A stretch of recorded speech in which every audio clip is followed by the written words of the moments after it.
Halo pemirsa, kembali lagi bersama saya Katarina Amelia di Breaking News TV One Newscorp. Pemirsa, Presiden Amerika Serikat Donald Trump memberi sinyal tidak akan menghalangi rencana Perdana Menteri Israel Benjamin Netanyahu untuk menduduki seluruh wilayah Gaza. Informasi lainnya, pemirsa, pimpinan Hizbullah Naim Kassem mengancam Israel secara langsung dengan mengatakan rudal akan jatuh ke Israel jika negara itu melanjutkan perang besar-besaran di Lebanon.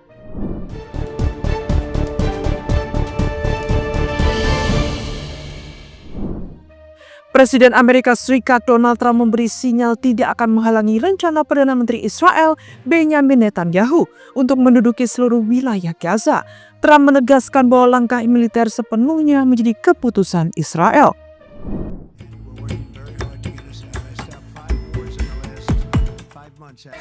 Thank you, Mr. President. Would you support Israel reoccupying all of Gaza as has been suggested by... Presiden Amerika Serikat Donald Trump menyatakan tidak memiliki komentar terkait rencana Israel untuk mengambil alih kendali penuh atas jalur Gaza dan tepi barat. Dalam keterangannya di Gedung Putih pada Selasa 5 Agustus 2025 waktu setempat, Trump menuturkan bahwa fokusnya saat ini adalah menyalurkan bantuan kemanusiaan ke Gaza dan menyerahkan sepenuhnya keputusan lanjutan kepada pihak Israel.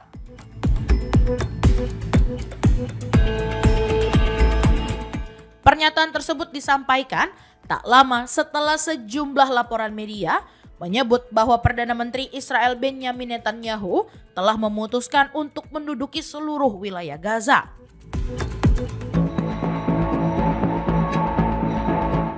Keputusan itu diambil usai perundingan gencatan senjata dengan Hamas mengalami kebuntuan.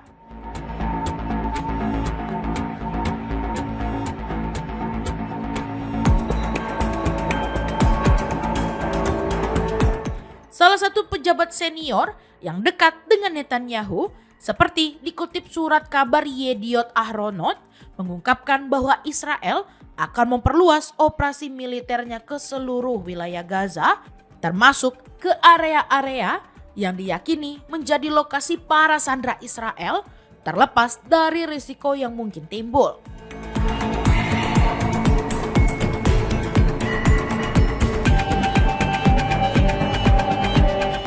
Pejabat lain menyebut bahwa Israel saat ini tengah menuju ke arah pendudukan penuh wilayah Gaza.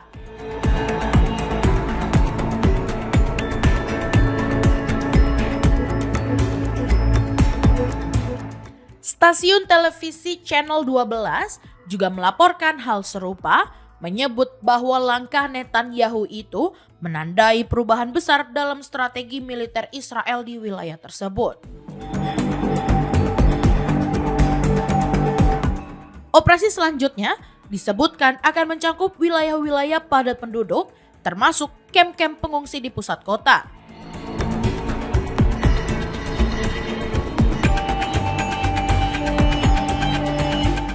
Netanyahu bahkan dikabarkan telah menggunakan istilah pendudukan jalur Gaza untuk menggambarkan tujuan utama militernya, yaitu menghancurkan Hamas secara total.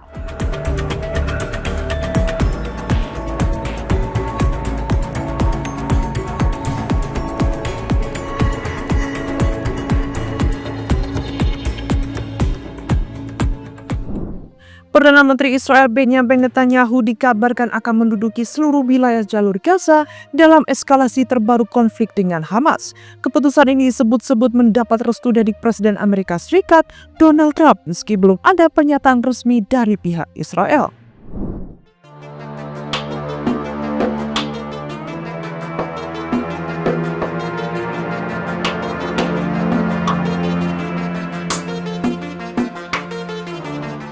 Perdana Menteri Israel Benjamin Netanyahu dilaporkan telah mengambil keputusan untuk menduduki seluruh wilayah jalur Gaza dalam eskalasi terbaru konflik dengan kelompok Hamas.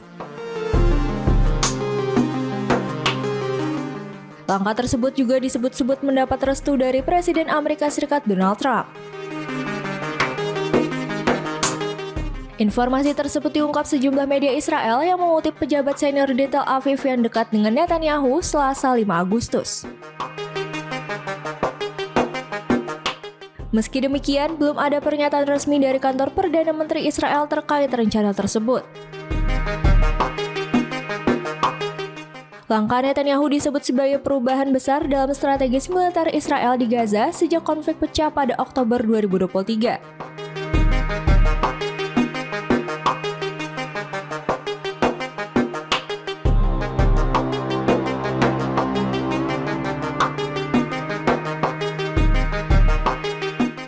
Saluran televisi Israel melaporkan bahwa operasi militer lanjutan akan menyasar wilayah padat penduduk termasuk kamp-kamp pengungsi di wilayah tengah Gaza. Disebutkan bahwa keputusan tersebut tetap akan dijalankan meskipun ditentang sejumlah lembaga keamanan Israel. Netanyahu juga dikabarkan menggunakan istilah pendudukan jalur Gaza sebagai penegasan atas tujuan untuk menumpas Hamas secara menyeluruh. Sementara itu, Yediot Ahronot, sebuah media Israel melaporkan bahwa Trump telah memberi lampu hijau kepada Netanyahu untuk memperluas serangan ke jalur Gaza. Dukungan ini dinilai memperkuat sikap tegas Netanyahu terhadap Hamas di tengah ketegangan politik dalam negeri. Langkah Netanyahu ini diperkirakan akan memicu reaksi internasional, terutama mengingat potensi resiko kemanusiaan yang tinggi jika operasi dilakukan ke wilayah sipil.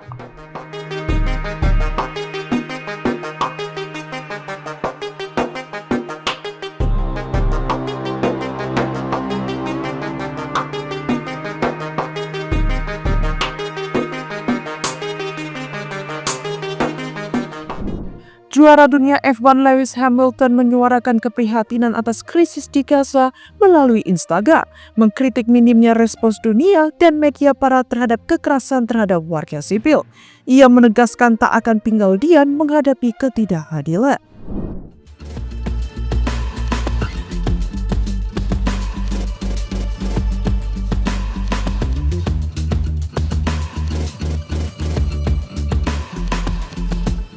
Juara dunia Formula One, Lewis Hamilton, kembali menunjukkan kepeduliannya terhadap isu kemanusiaan global, khususnya di daerah Gaza, Palestina.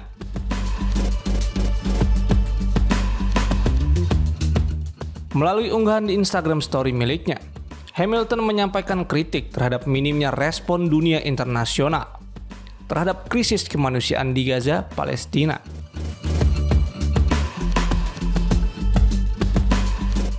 Ia menilai bahwa kekerasan terhadap warga sipil di wilayah tersebut seharusnya tidak bisa dinormalisasi, serta menyoroti keberpihakan sejumlah media barat yang dianggap tidak adil dalam menyampaikan realitas di lapangan.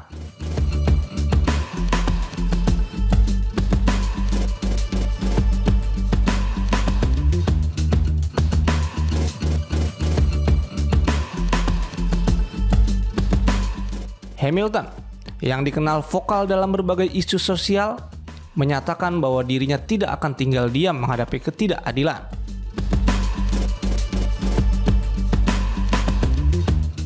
Ia juga membagikan data dan gambar yang memperlihatkan kondisi anak-anak di Gaza yang menjadi korban konflik. Dalam unggahannya, ia menekankan bahwa hak untuk hidup dan nilai-nilai kemanusiaan telah dilanggar, dan menyampaikan pandangannya bahwa sikap diam terhadap kekerasan merupakan bentuk persetujuan tidak langsung.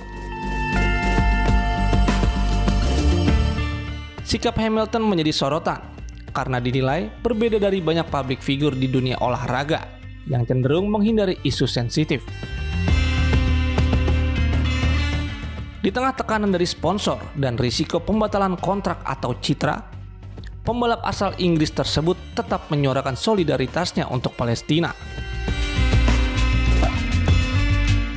Hal ini menunjukkan bahwa perhatian terhadap isu kemanusiaan juga dapat datang dari panggung olahraga internasional, seperti Formula One.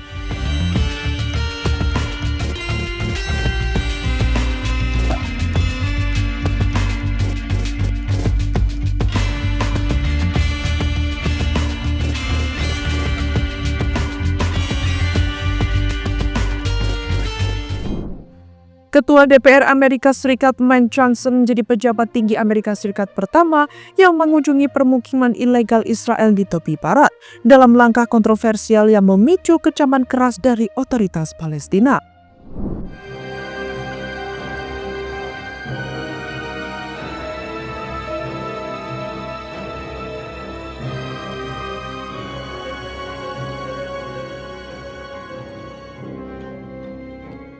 Ketua DPR Amerika Serikat Mike Johnson pada Senin 4 Agustus melakukan kunjungan ke permukiman ilegal Ariel di tepi barat yang diduduki Israel. Ini merupakan kunjungan pertama seorang pejabat tinggi Amerika Serikat ke wilayah tersebut. Media Israel Channel 7 melaporkan bahwa Johnson menyebut kawasan itu sebagai harta milik orang Yahudi dengan menggunakan istilah Yudea dan Samaria untuk menyebut tepi barat. Ia datang bersama delegasi Kongres yang terdiri dari 15 anggota dalam rangka memperkuat kemitraan strategis dengan Israel sekaligus meninjau langsung kondisi wilayah tersebut.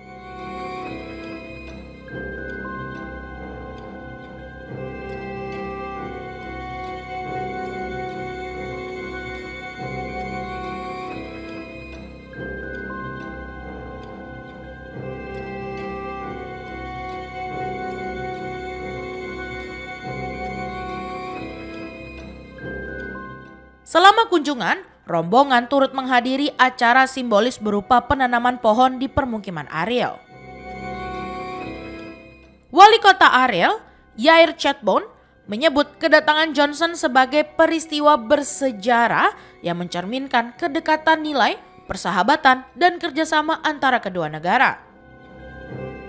Namun, langkah ini memicu kritik keras dari pihak Palestina. Kementerian Luar Negeri Palestina mengecam kunjungan itu sebagai pelanggaran terhadap hukum internasional dan resolusi-resolusi PBB.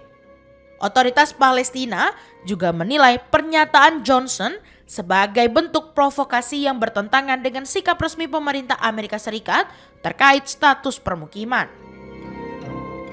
Kementerian Luar Negeri Palestina menegaskan bahwa seluruh permukiman Israel di wilayah pendudukan termasuk di tepi barat dan dataran tinggi Golan yang direbut pada 1967 dianggap ilegal berdasarkan hukum internasional. Mereka juga menilai tindakan semacam itu semakin mengikis peluang tercapainya solusi dua negara dan perdamaian jangka panjang.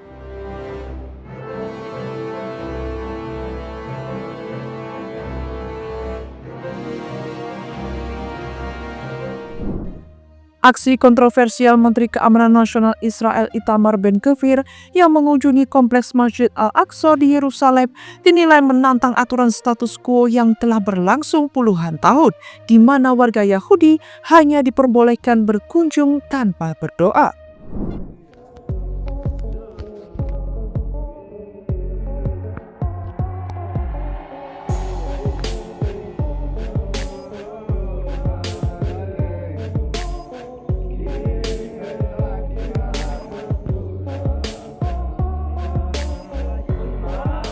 Menteri Keamanan Nasional Israel Itamar Ben-Gvir mengunjungi kompleks Masjid Al-Aqsa di Yerusalem pada Minggu 3 Agustus dan mengaku berdoa di sana.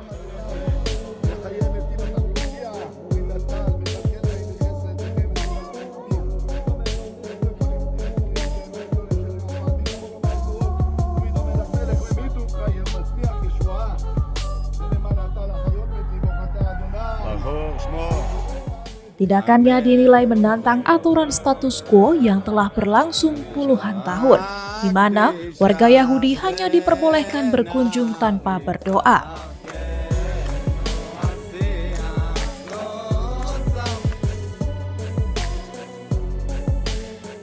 Kompleks Al-Aqsa sendiri dikelola oleh Yayasan Keagamaan Yordania di bawah otoritas keluarga Hashemite yang juga memegang hak asuh atas situs suci Islam dan Kristen di Yerusalem.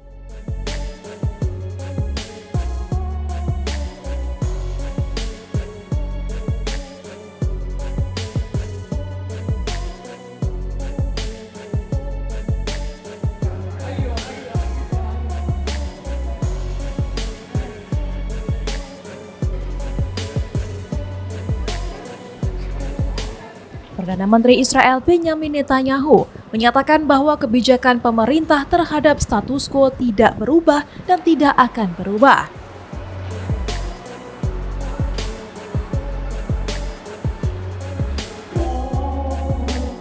Dalam video yang dirilis Temple Mount Administration, Ben Gvir tampak memimpin sekelompok orang berjalan di dalam kompleks.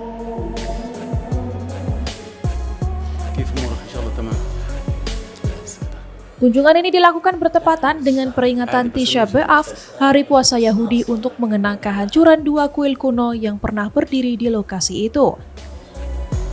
ما حصل يوم الأحد في 3/8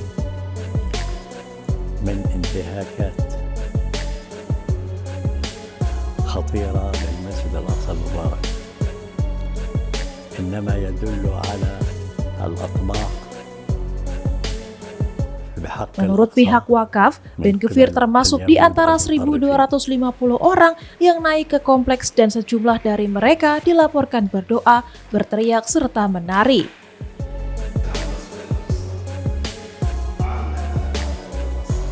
الوزير بن غفير لم يكتفي بذلك بل هو الآخر قام بأداء صلوات. Kementerian Luar Negeri dan Otoritas Wakaf Yordania mengecam kunjungan itu dan menyebutnya sebagai tindakan provokatif.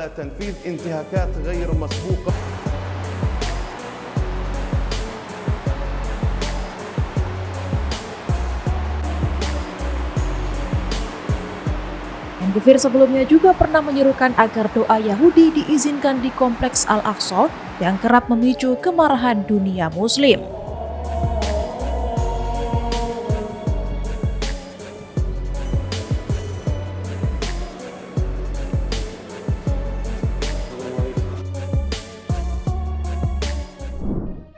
Ex-Perdana Menteri Israel Naftali Bennett menyebut Israel kini pelan-pelan menjadi negara kusta di mata dunia. Ia menuding pemerintahan Benjamin Netanyahu gagal menjaga citra dan reputasi Israel secara global.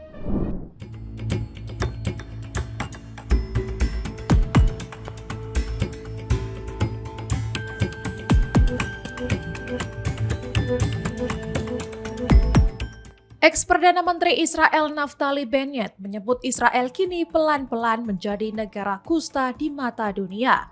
Ia menuding pemerintahan Benjamin Netanyahu gagal menjaga citra dan reputasi Israel secara global.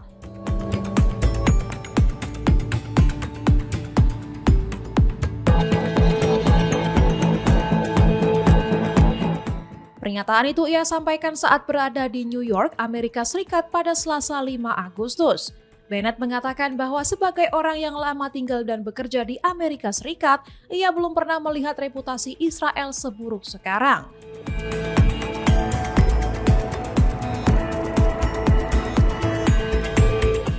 Ia menyebut banyak pihak kini menganggap Israel sebagai beban bagi Amerika Serikat.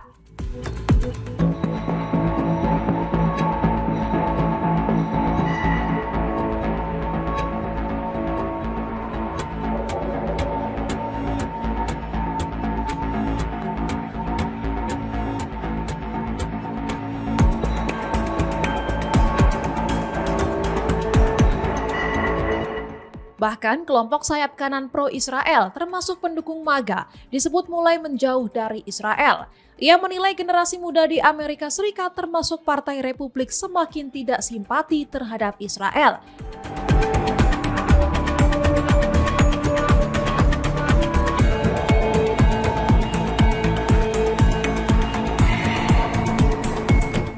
Bennett juga menuding Netanyahu telah menyulut gelombang antisemitisme yang menyasar warga Yahudi Amerika Serikat.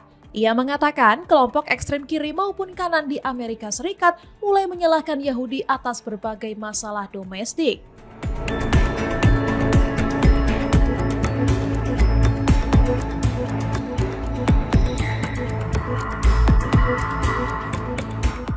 Data survei Gallup pada 2024 menunjukkan hanya 32% warga Amerika Serikat mendukung agresi Israel di Gaza.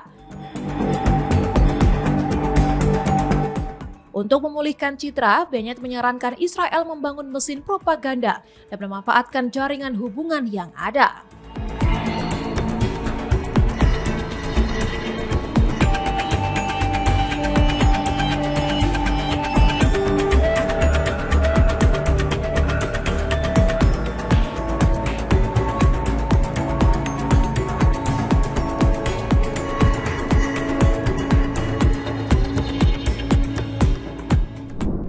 Ketegangan internal mengguncang pemerintahan Israel setelah Perdana Menteri Benjamin Netanyahu berselisih dengan Kepala Staf Angkatan Bersenjata Eyal Zamir.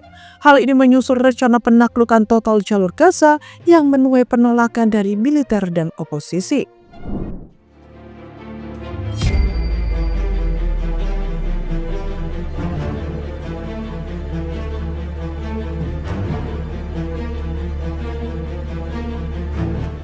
Ketegangan internal mengguncang pemerintahan Israel setelah Perdana Menteri Benjamin Netanyahu berselisih dengan Kepala Staf Angkatan Bersenjata Eyal Zamir menyusul rencana penaklukan total jalur Gaza yang menuai penolakan dari militer dan oposisi.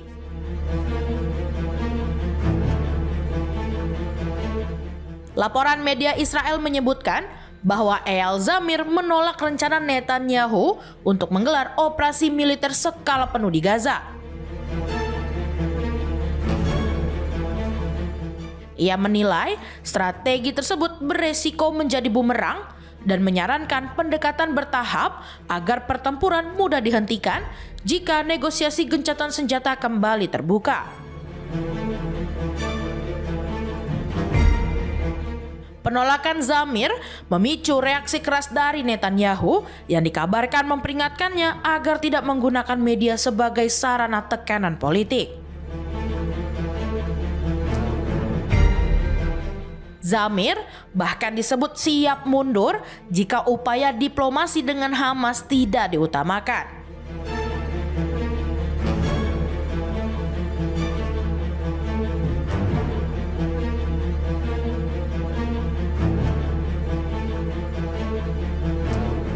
Di sisi lain, tokoh oposisi termasuk mantan Perdana Menteri Yair Lapid menganggap rencana pendudukan Gaza justru membahayakan nasib para sandera dan dapat membebani keuangan negara.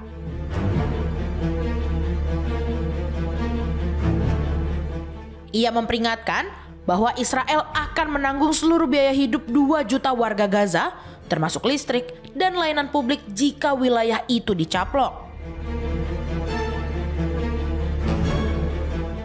Lapid juga menyebut langkah tersebut berpotensi merusak hubungan dengan negara-negara Arab dan Barat yang selama ini menjadi sumber bantuan bagi Palestina.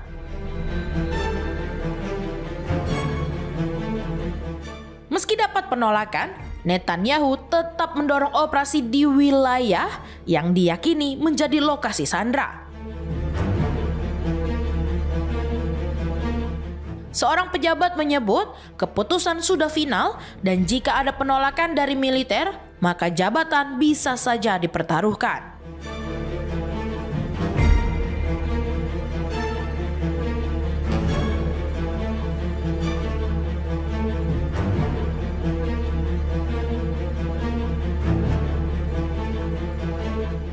Hingga kini, sekitar 50 sandera masih diyakini berada di Gaza dengan 20 diantaranya diduga masih hidup.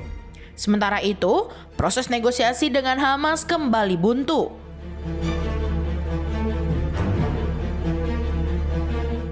Kelompok tersebut menuntut perbaikan situasi kemanusiaan sebagai syarat pembicaraan.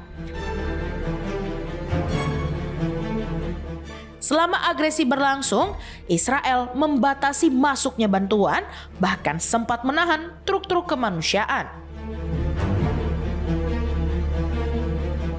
Akibatnya, krisis pangan memburuk dan ratusan warga Gaza meninggal karena kelaparan atau malnutrisi. Sejak awal agresi, lebih dari 60.000 warga Palestina dilaporkan tewas.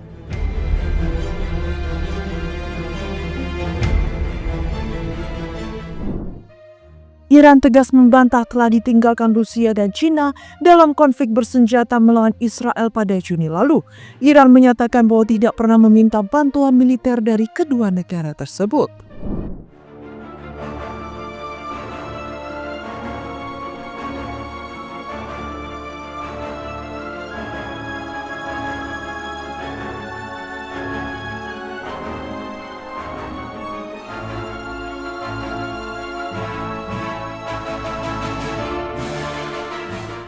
seorang pejabat tinggi Korps Garda Revolusi Islam atau IRGC menjelaskan alasan absennya bantuan Rusia dan Cina selama perang 12 hari antara Iran dan Israel pada Juni lalu.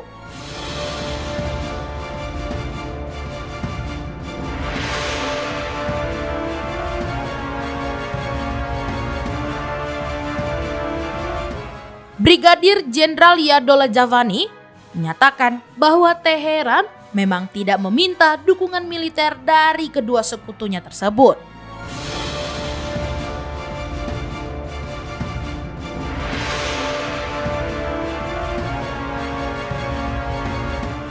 Javani mengatakan perjanjian kerjasama jangka panjang Iran dengan Cina dan Rusia tidak mencangkup kewajiban pertahanan bersama.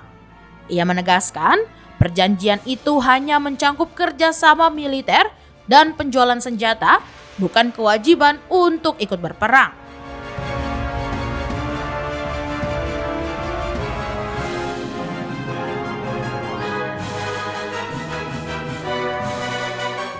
Ia mencontohkan saat Rusia terlibat konflik di Ukraina, Iran pun tidak ikut campur.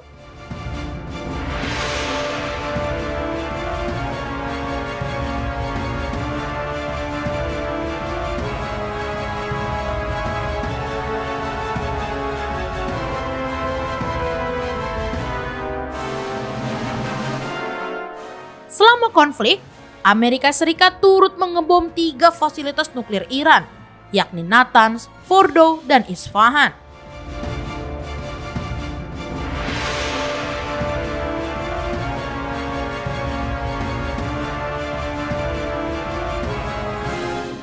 Meski mengecam serangan Amerika Serikat, baik Rusia maupun Cina tidak memberikan dukungan militer langsung kepada Iran.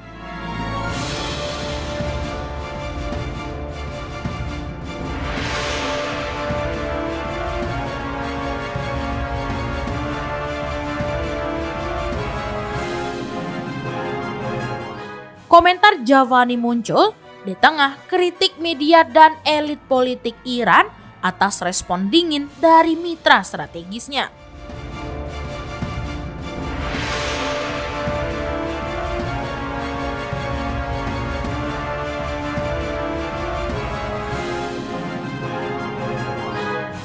Media pemerintah bahkan menyoroti belum dikirimnya sistem pertahanan udara S-400 oleh Moskow, serta mempertanyakan komitmen Beijing terhadap perjanjian 20 tahun yang telah disepakati.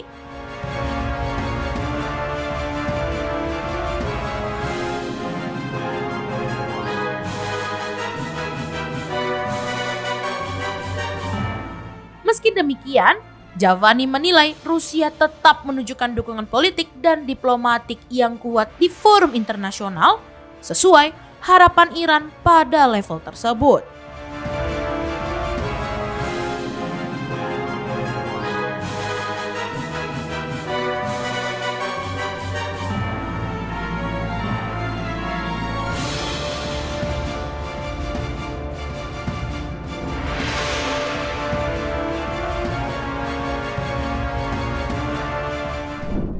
Menteri Luar Negeri Israel mendesak pembebasan tanpa syarat terhadap 50 sandera yang tersisa setelah beredarnya video 2 sandera dalam kondisi sangat memprihatinkan. Kedua sandera terlihat kurus kering dengan tubuh yang tapak seperti kerangka hidup, memicu kemarahan publik di Israel. I'm here today as the Foreign Minister of the State of Israel, the sovereign state of the Jewish people, fighting for its existence for almost 2 years on 7 different fronts. I'm here today because our hostages are still there, starved, looking death in their eyes. Menteri Luar Negeri Israel mendesak pembebasan tanpa syarat terhadap 50 sandera yang tersisa setelah beredarnya video 2 sandera dalam kondisi sangat memprihatinkan. Kedua sandera terlihat kurus kering dengan tubuh yang tampak seperti kerangka hidup, memicu kemarahan publik di Israel.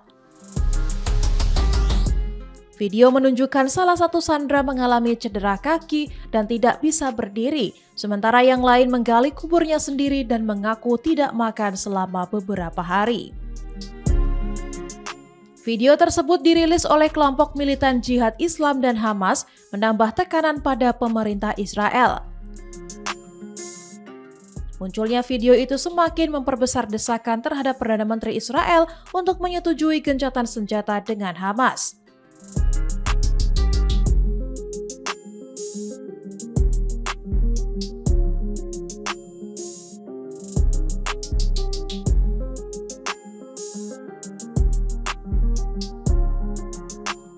Di tengah tekanan tersebut, pemerintah Israel juga mempertimbangkan kemungkinan memperluas operasi militer di Gaza. Dalam konferensi pers, Israel mengkritik sejumlah negara yang dinilai lebih menyalahkan pihaknya ketimbang Hamas dalam konflik yang sedang berlangsung. Pemerintah Israel menilai tekanan internasional yang muncul justru mengganggu proses negosiasi pembebasan sandera. Rilis video ini bersamaan dengan laporan pakar internasional bahwa Gaza tengah mengalami kelaparan parah akibat blokade dan serangan udara. Situasi kemanusiaan di Gaza semakin memburuk karena pengiriman bantuan hampir mustahil dilakukan secara aman.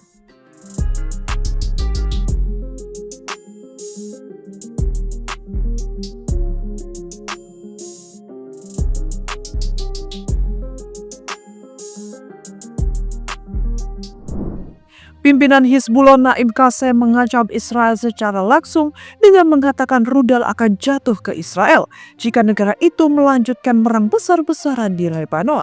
لأنه إذا راحوا للعدوان الواسع يعني المقاومة ستدافع والجيش سيدافع والشعب سيدافع هذا الدفاع سيؤدي إلى سقوط صواريخ في داخل الكيان الإسرائيلي. Ketegangan di perbatasan Israel-Lebanon kembali meningkat setelah pemimpin Hizbullah, Sheikh Naim Qassem, mengancam akan menembakkan rudal ke Israel.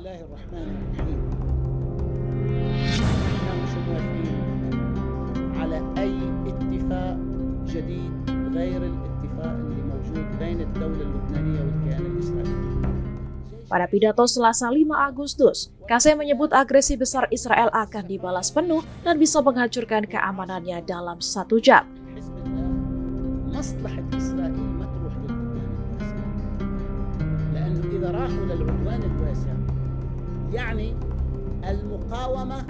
Ancaman ini muncul saat Amerika Serikat mendesak Lebanon melucuti senjata Hizbullah, menawarkan imbalan berupa penghentian serangan dan bantuan rekonstruksi.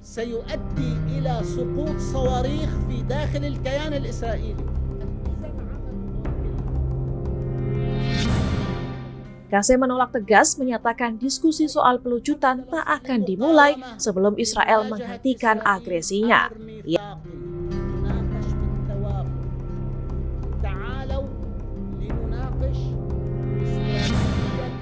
Ia juga mengungkap jumlah korban perang sebelumnya 5.000 pejuang tewas dan 13.000 luka.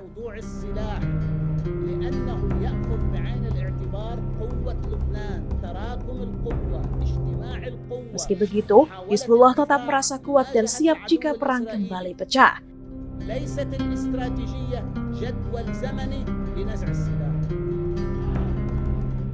Usai pidato itu, pendukung Hizbullah menggelar konvoi di Beirut Selatan sebagai unjuk kekuatan.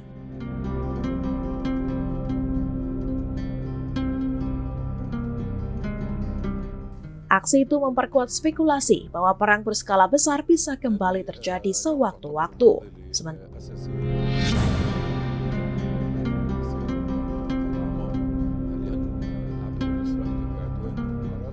Sementara itu, negosiasi Amerika Serikat Lebanon yang dimulai sejak Juni belum menunjukkan hasil.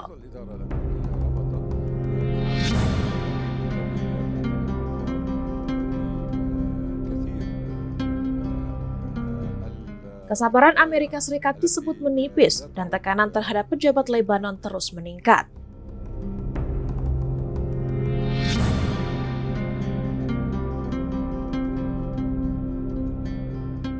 Washington mendesak Beirut segera membuat komitmen demi kelanjutan proses damai. Angkatan bersenjata Yordania dilaporkan melakukan operasi penerjunan udara untuk menyalurkan bantuan ke Gaza. Dalam operasi tersebut, Yordania mengerahkan 5 pesawat militer yang membawa total 35 ton perbekalan.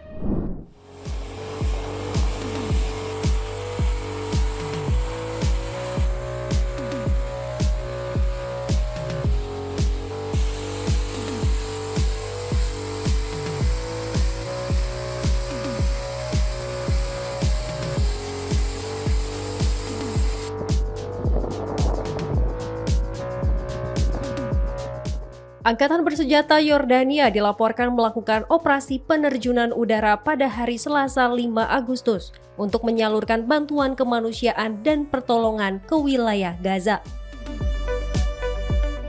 Dalam operasi tersebut, Yordania mengerahkan 5 pesawat militer yang membawa total 35 ton perbekalan.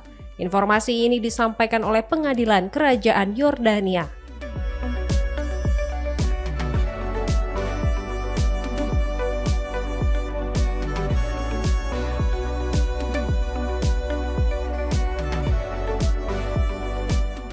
Selain pesawat milik Yordania, operasi tersebut juga melibatkan pesawat dari Uni Emirat Arab, Prancis, dan Jerman. Sebagai tanggapan atas meningkatnya tekanan dan kemarahan masyarakat internasional, Israel disebut telah mengumumkan sejumlah langkah pada pekan sebelumnya guna memungkinkan lebih banyak bantuan masuk ke Gaza. Langkah-langkah tersebut antara lain mencangkup penghentian pertempuran di beberapa wilayah selama sebagian waktu dalam sehari, persetujuan pengiriman bantuan melalui udara, serta penetapan jalur aman bagi konvoi kemanusiaan.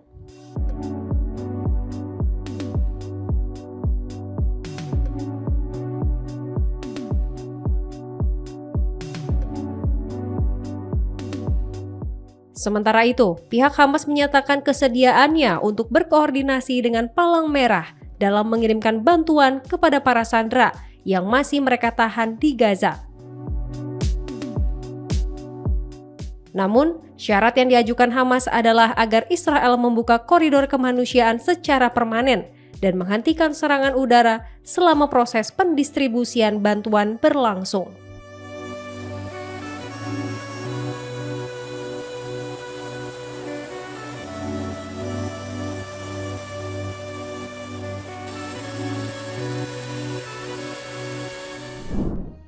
Perdana Menteri Australia Anthony Albanese menegaskan bahwa negaranya tidak gentar menghadapi tekanan dari Presiden Amerika Serikat Donald Trump terkait rencana pengakuan terhadap negara Palestina. Ia menekankan bahwa Australia merupakan negara berdaulat yang tidak dapat diintervensi pihak lain.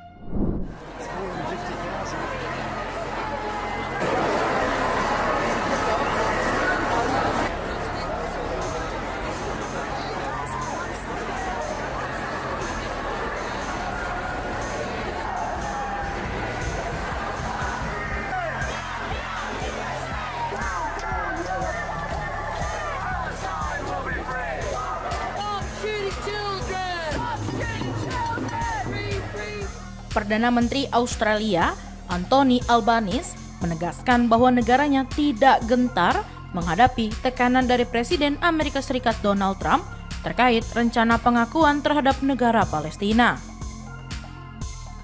Ia menekankan bahwa Australia merupakan negara berdaulat yang tidak dapat diintervensi pihak lain.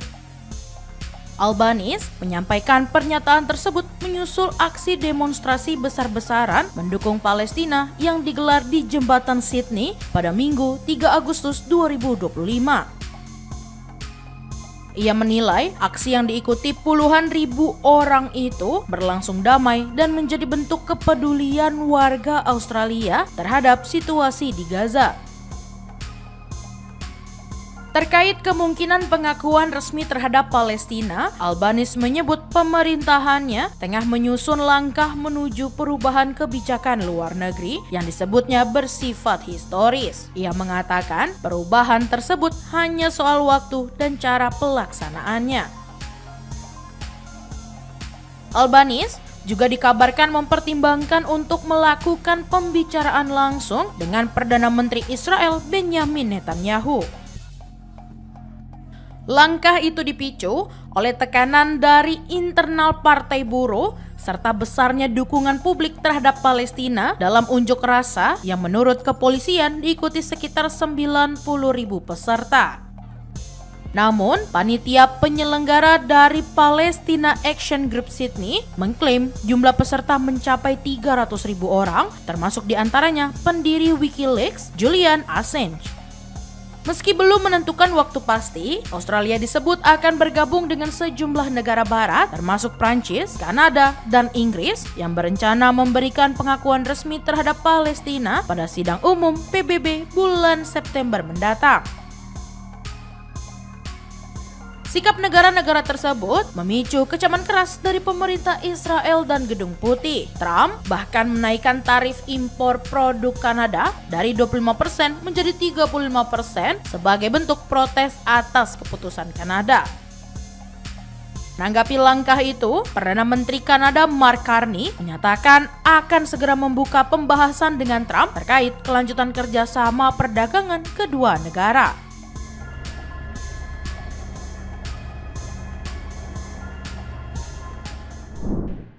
Demikian informasi yang dapat kami sampaikan pemirsa. Terima kasih telah bergabung bersama kami. Saya Katarina Amelia dan seluruh tim yang bertugas mengucapkan sampai jumpa di Breaking News TV One Newscom berikutnya.